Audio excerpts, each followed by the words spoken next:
हमारे देश का जो सनातनी नागरिक है, जो स्वयं को हिंदू मानता है, हिंदू धर्म को फॉलो करता है, वो कहता है देश में हिंदू राष्ट्र, देश हमारा जो है हिंदू राष्ट्र घोषित होना चाहिए। लेकिन हिंदू राष्ट्र घोषित हो उससे पहले आपके अंदर एक राष्ट्रीय चरित्र होना चाहिए।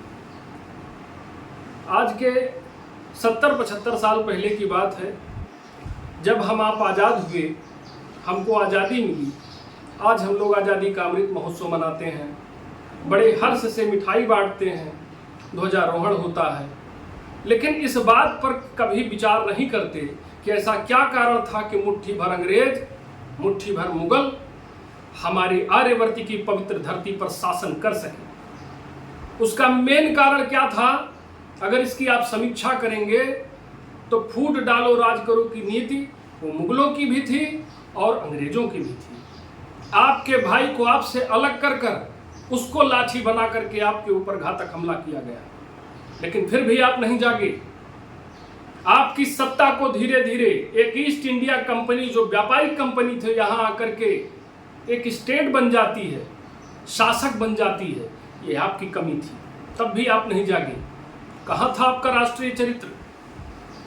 और जब हम राष्ट्रवाद की भावना अपने भीतर लेकर एकता के सूत्र में संपूर्ण राष्ट्र को पिरो करके जब हम लड़ाई लड़ते हैं और हमको आज़ादी मिलती है, तो हमारे परिवर्तनकारी पुरोधाओं की जो परिकल्पना थी वो ये थी कि आज़ाद देश में हर नागरिक को समान दर्जा मिलेगा, हर किसी को समान शिक्षा, समान चिकित्सा व्यवस्था, समान रोजगार की व्यवस्थाएं, ये सारी व्यवस्थाएं दी जाएंगी। लेकिन उन अंग्रेजों के पाले हुए आस्तीन के सांप, जो काले अंग्रेज यहाँ पर सत्ता में आए, सत्ता का हस्तांतरण तो हुआ लेकिन उसका चरित्र नहीं बदला।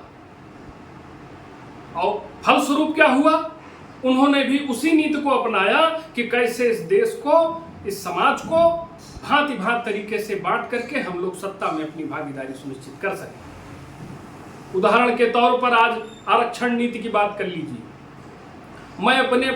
मैं जब आरक्षण समाप्ति की बात करता हूं तो मैं अपने दलित भाई, अपने ओबीसी भाई, अपने आदिवासी भाई का विरोध नहीं करता हूं।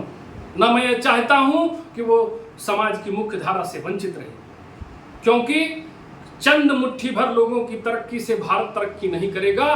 भारत के चौमुखी विकास के लिए हर किसी का मुख्य धारा से जुड़ना और उन्नति करना अत्यंत आवश्यक होता है।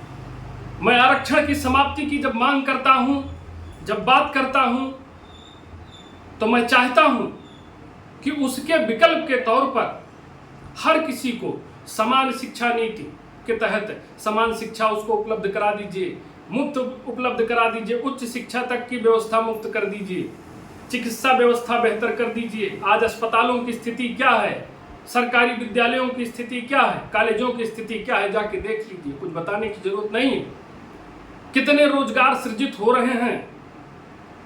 आप अपने नेताओं से, आपके नेता आरक्षण की बात करके आपके प्रतिनिधि बन जाते हैं और सत्ता की मलाई खाते हैं, क्योंकि आप उनसे नहीं पूछते हैं कि आपने हमारे लिए चिकित्सा व्यवस्था कितनी बेहतर की, हमारे लिए शिक्षा व्यवस्था के लिए आपने क्या काम किया, रोजगार कितने सृजन हुए, और अन्य तमाम व्यवस्थाएं जो मूलभूत होती हैं, जो व्यक्ति को आगे बढ़ने में मदद करती हैं, इस पर आप कभी अपने प्रतिनिधि से बात नहीं करते, क्योंकि आप जाति की मानसिकता से ऊपर नहीं उठ पा रहे हैं। और ये जाति की मानसिकता तभी तक है। समस्या हमारे देश में जातियां नहीं है। अगर मैं ब्राह्मण हूं, कोई क्षत्रिय है, तो ब्राह्मण का क्षत्रिय से क्या शत्रुता है? क्षत्रिय का वैश्य से क्या शत्रुता है? गुण, कर्म और स्वभाव के आधार पर वर्ण व्यवस्था हमारे देश में रही है, सनातनी रही है, हजारों वर्षों से रही है, और इसी पर चलकर सभ्य समाज की स्थापना हुई है। आज भी वही उसी व्यवस्था पर समाज चल रहा है। विकल्प दूसरा है। पहले क्षत्रिय देश धर्म की रक्षा करते थे, आज हमारे लिए सेना है, पुलिस है। क्या विकल्प नहीं है? पहले हमारे ऋषि मुनि, जो हमारे आचार्य जन होते थे, वो शिक्षा व्यवस्था देखते थे। आज शिक्षक हैं, प्रोफेसर्स हैं। क्या विकल्प नहीं है? आज भी उसी व्यवस्था पे चल रहे हैं। आज भी सर्विस क्लास है, जिसे हम लोग शूद्र कहते थे।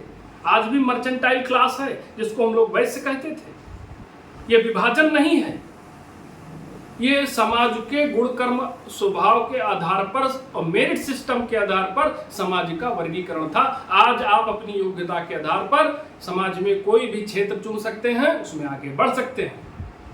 किसी ने किसी का शोषण नहीं किया, व्यक्ति स्वयं का शोषक होता, कोई और शोषण करने आपका नहीं आएगा। आप ही अपने सबसे बड़े शत्रु हैं, आप ही अपने बड़े मित्र हैं। आपको बांट करके आज आरक्षण नीति, आज तुष्टीकरण की राजनीति होती है। संख्या बल तय करता है कि क्या सही है और क्या गलत है। क्या यही मायने हैं लोकतंत्र के? इसे आप लोकतंत्र कहेंगे या भीड़तंत्र कहेंगे? ये सभ्य समाज में शासन व्यवस्था है कि एक जंगल राज है? 50 लोग खड़े होकर के कह दें कि इस व्यक्ति को फांसी दे दी जाए, तो उसको फांसी दे दी जाए, क्योंकि उसके विरोध में केवल एक व्यक्ति खड़ा है कि उसको फांसी ना दी जाए। आप इसे डेमोक्रेसी कहते हैं? ये डेमोक्रेसी नहीं है।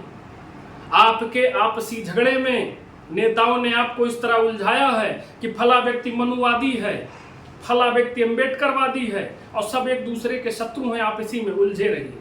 धीरे धीरे आपके पांव के नीचे की जमीन खींच ली जा रही है। एक शेर याद आ रहा है, आपको यही कहा जा सकता है कि तेरे पांव के नीचे कोई जमीन नहीं है, हैरत ये कि तुझे यकीन नहीं है। इतनी बड़ी समस्या है।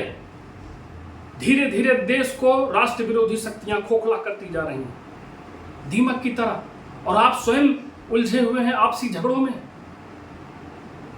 देश की अखंडता पर आघात हो रहा है और आप मनुवाद अम्बेडकरवाद में उलझे हुए हैं, जिसके आज कोई मायने ही नहीं है।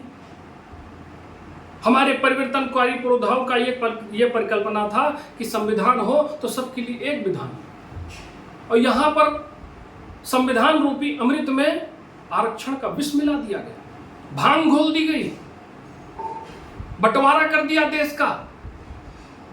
जिस भेदभाव के खिलाफ हम लड़े सदियों से, अब उसे संवैधानिक भेदभाव से कहां बचाएंगे स्वयं को? संवैधानिक भेदभाव कहां से बचेगा जब ऐसे ही नेता आरक्षण के दम पर अयोग्य व्यक्ति न सिर्फ नौकरियों में जा रहा है, बल्कि सदन और विधायिका का हिस्सा बन रहा है। मेरिट की कोई बात नहीं है।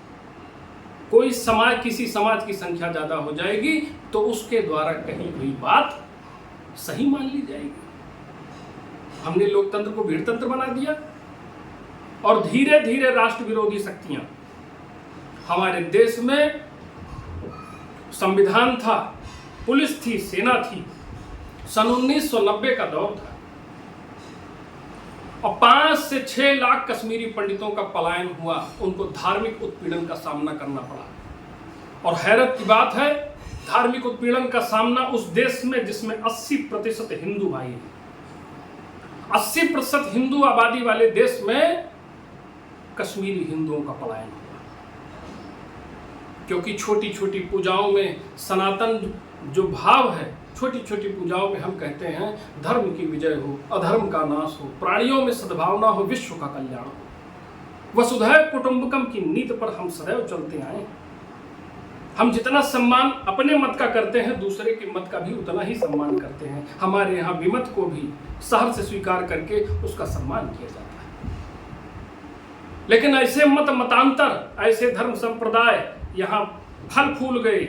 हमारी आपकी सहिष्णुता और उदारता के चलते हमने अपनी आस्तीन में कितने सांप पाले, आज उसका दुष्परिणाम यह है कि हमारे आपके खिलाफ वो कार्य कर रहे हैं। धार्मिक हिंसा का, वो अपने धर्म को मानते हैं, लेकिन जो उनके धर्म को नहीं मानता उसे वो अपना शत्रु मानते हैं। ये कैसा धर्म है? ये कौन सा मजहब है? हमको आपको समय रहते सचेत और सजग होने की जरूरत है। इसी देश में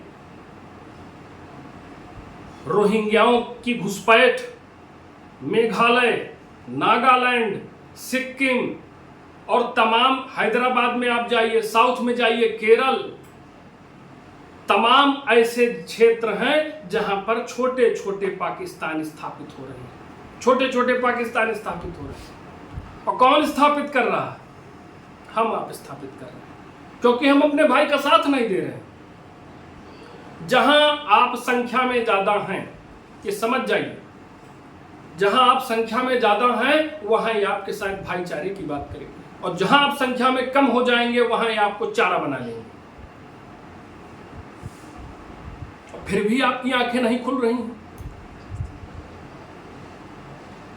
हमने और कितने आस्तीन के सांप पाले यहां पर।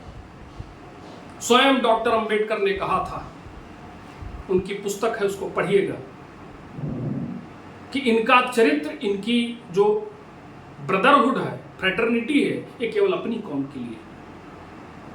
जोगेंद्र नाथ मंडल पाकिस्तान गए थे अपने समर्थकों के साथ, न समर्थक बचे न वो बचे, वहां के कानून मंत्री भी बनाए गए थे।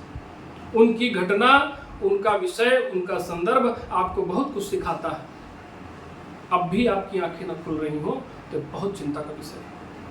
आचार्य चाणक्य ने कहा था, इतिहास साक्षी है कि राष्ट्रीय चरित्र के अभाव में हमने अपने देश को कई बार अपमानित होते देखा है।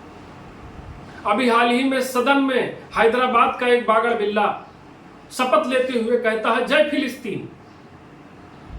जय फिलिस्तीन कहने में उसको कोई शर्म नहीं आती, लेकिन भारत माता की जय बोलने में उसको शर्म आती है। भारत की संस्कृति का वो समर्थक नहीं।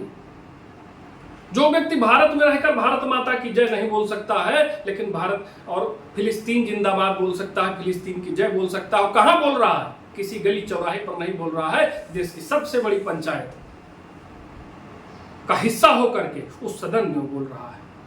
माननीय स्पीकर जी, ऐसे व्यक्ति की सदस्यता तत्काल प्रभाव से समाप्त की जानी चाहिए, रद्द की जानी चाहिए।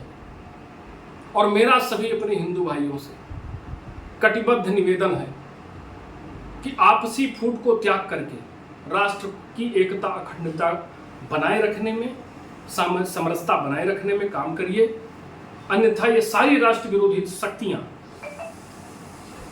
आपको समाप्त कर देंगी।